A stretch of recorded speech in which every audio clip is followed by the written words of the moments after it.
Bienvenue, voici l'édition des régions, le journal des rédactions régionales de France 3.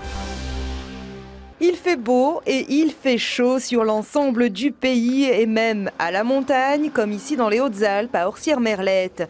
Ce souffle de printemps annonce la fin de saison, mais n'atteint pas le moral des skieurs. Regardez le soleil qu'on a, c'est fantastique. Bon, la neige est... on skie quand même, hein. Alors évidemment, en fin d'après-midi, c'est un peu plus difficile. Du coup, c'est quoi le programme pour cet après-midi ? Farniente. Farniente est également dans le Limousin, au lac de Saint-Pardoux, un plan d'eau gelé il y a quelques semaines encore, mais qui n'a pas résisté à la hausse des températures de ces derniers jours. Il est de ces petits signes, ces petits riens qui vous font un bien fou, de ces rayons chaleureux, annonciateurs d'autres temps, dont quelques-uns profitent par anticipation. Le soleil, je vais synthétiser un peu de vitamine E, c'est formidable. Voilà, je vais être en pleine patate, quoi. Je vais avoir la patate. L'astre solaire régénère, alors l'instinct reprend vite ses réflexes annuels et l'hivernant sort de son hibernation, se part et hop, tenue de circonstance. C'est la première fois que je ressors mon maillot de bain depuis l'an dernier et j'étais ravie. Voilà, donc ça m'a fait énormément de bien, ça me ressource, ça me fait un bien formidable. Loin des foules estivales, d'autres viennent grouper, partager les plaisirs de la plage. Et certaines, intrépides, s'en vont même goûter une eau qui ne doit pas excéder la douzaine de degrés. Un petit peu fraîche, faut y aller d'un coup et ressortir d'un coup. C'est juste pour essayer, ça rafraîchit. Bon, et c'est quand même le premier bain de l'année. Le premier bain de l'année, c'est moi qui l'ai fait. Alors, consciencieusement, on a nous-mêmes poussé l'investigation jusqu'au bout.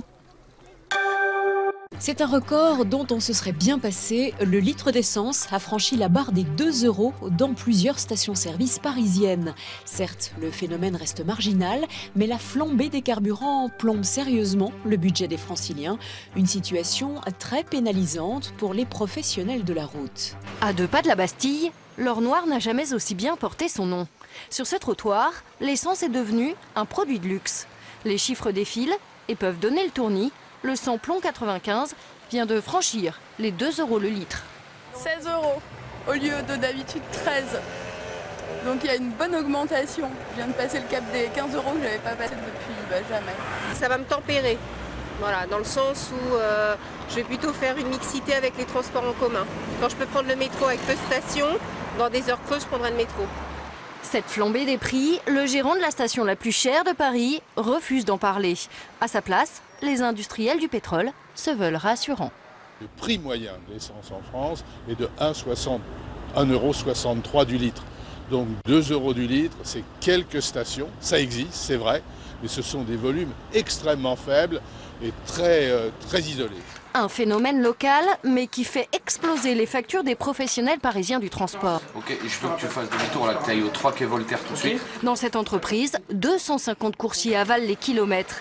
Ils effectuent plus de 20 trajets par jour. Consommation, 1 million de litres de carburant par an, une addition salée. Économiquement, c'est catastrophique pour nous parce que les sociétés comme les nôtres, les sociétés de coursiers et le transport en général, nous n'avons pas de grosses marges. Et ces marges sont aujourd'hui laminées par la hausse de l'essence. Une augmentation que Julien Cohen répercute sur les factures de ses clients dans les semaines qui suivent. Tout comme lui, de nombreux entrepreneurs du secteur envisagent sérieusement de passer au tout électrique. La Belgique compterait 10 000 exilés fiscaux français, une pratique particulièrement répandue dans le nord de la France. Il faut dire que le paradis fiscal est tout proche. Alors comment les intéressés réagissent-ils à la proposition du candidat Nicolas Sarkozy qui souhaite taxer l'exil fiscal? Vous allez voir qu'ils ne sont pas inquiets car ils savent déjà comment échapper à cet impôt. Lorsqu'il a créé son entreprise il y a une vingtaine d'années, ce nordiste a choisi de franchir la frontière belge. À 5 km de Tourcoing, il a trouvé des cieux plus cléments, un choix qu'il est loin de regretter à l'heure des comptes. Vous créez une entreprise en France, vous l'avez créée avec un capital qui à l'époque minimum était de 50 000 francs français. Réussite pour vous, elle vaut 10 millions d'euros par exemple.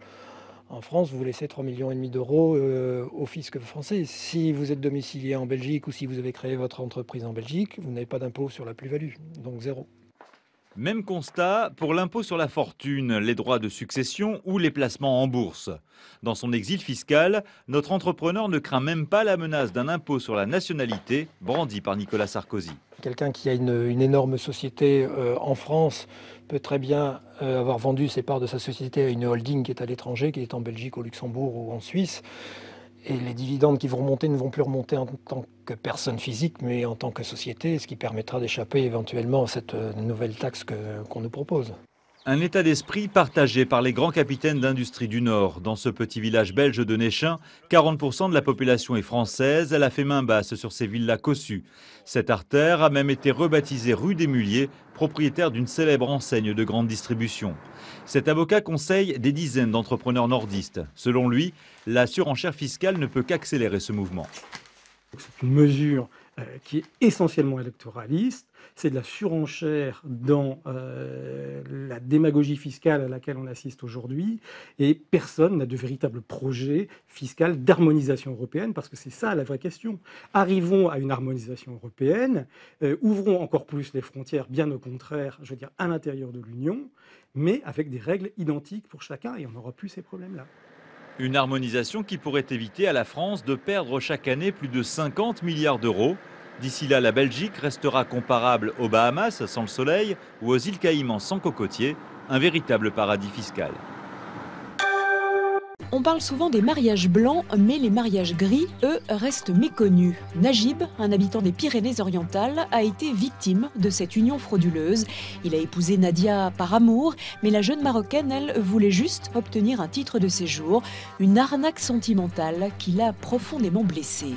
Najib n'en revient toujours pas. En 2009, le Français épouse Nadia, de nationalité marocaine. Le couple s'installe à Alenia, mais quelques mois après, Najib doit se rendre à l'évidence. Une fois qu'elle a obtenu, on va dire, sa carte de séjour, elle s'est refusée aux devoirs conjugaux. Elle a fait chambre à part. Le déclic était parti vraiment de là. Il contacte alors l'Association nationale des victimes de l'insécurité qui lui annonce qu'il est bien l'objet d'une supercherie. J'ai raconté mon histoire, de là qui m'ont dit vous êtes victime d'un mariage gris, c'est-à-dire un mariage frauduleux à but migratoire. C'est alors la douche froide. 8 mois après, le malheureux marié ne s'en est toujours pas remis. Toujours mal. Trahi. Abattu, quoi. J'ai été... Je suis blessé. À la déception amoureuse se mêle le sentiment de culpabilité. Ça, c'est sûr qu'on a honte. Hein. Honte de s'être fait avoir. Dans 95% des mariages gris, le scénario débute toujours de la même façon. Violence conjugale et adultère. Alors que j'ai jamais touché ma femme, je ne l'ai jamais violentée. Il y en a plein que c'est comme ça, mais il faut le prouver, ça aussi. Si Najib témoigne aujourd'hui, c'est pour encourager les autres victimes à se déclarer. 1000 mariages gris seraient recensés en France, mais il y en aurait 5 fois plus. 3/4 des victimes sont des femmes. Najib aujourd'hui se bat pour obtenir l'annulation de son mariage dans le but de se reconstruire. Une grève de la faim pour être entendue par la justice. Depuis 2 jours, cet homme ne s'alimente plus.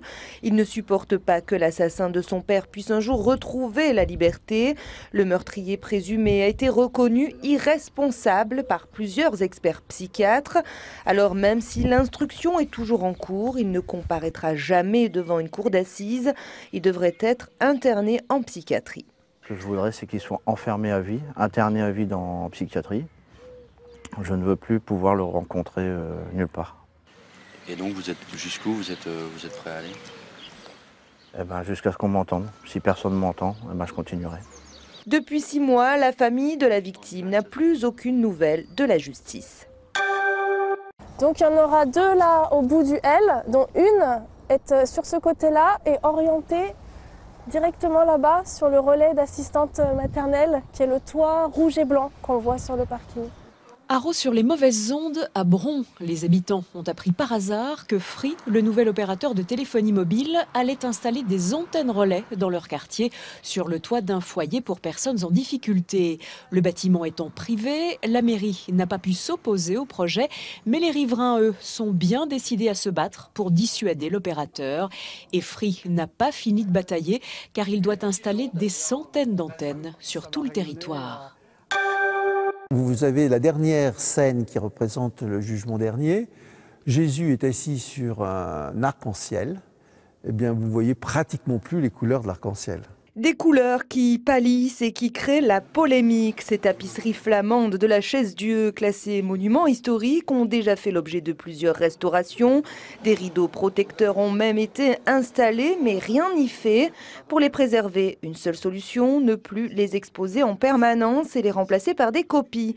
C'est d'ailleurs le cas dans les autres cathédrales en France, sauf que cette idée déplaît à un collectif d'habitants qui s'y oppose.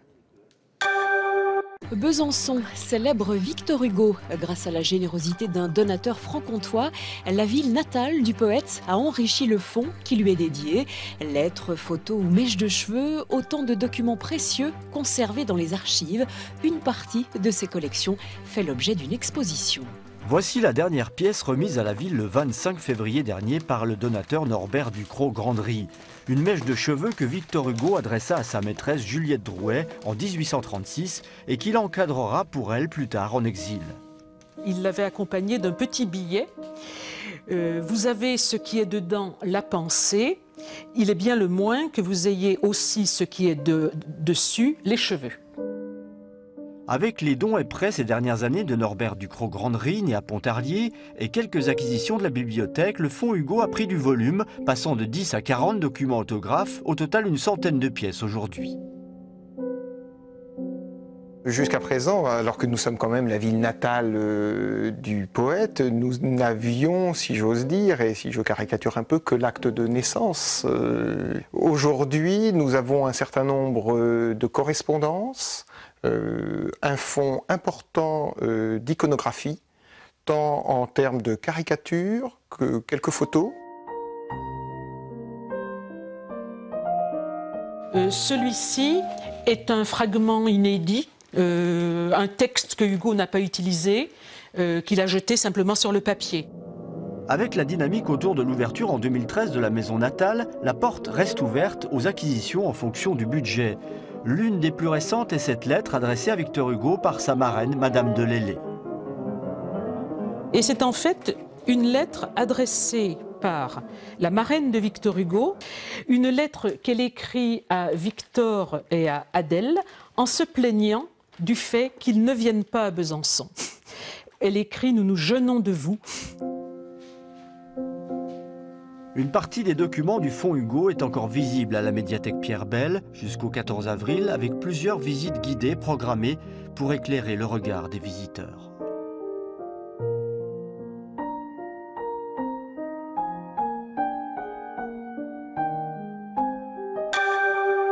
Edgar Degas à l'honneur au musée d'Orsay, l'occasion d'aborder un autre aspect du travail de l'artiste, moins connu, plus intime, le regard de Degas sur le corps de la femme. Des nus d'une incroyable réalité, sans artifice, toujours de dos, qui nous place dans une position dérangeante, celle d'un voyeur. Le peintre, qui ne s'est jamais marié, a été accusé de misogynie ou d'impuissance. La vérité est tout autre. Il se place derrière la porte ou derrière un trou de serrure et il observe, avec ce côté très 19e siècle, de l'habitué des bordels, avec certainement cette hantise très forte du contact réel avec les femmes, parce qu'il a eu la crainte de la maladie qui a décimé tellement de grands artistes et tellement d'écrivains au 19e siècle, qui était la syphilis. La peur de la maladie deviendra une obsession et la source de son inspiration. Certaines de ses œuvres sont montrées pour la première fois au public, une façon de redécouvrir le peintre des ballerines.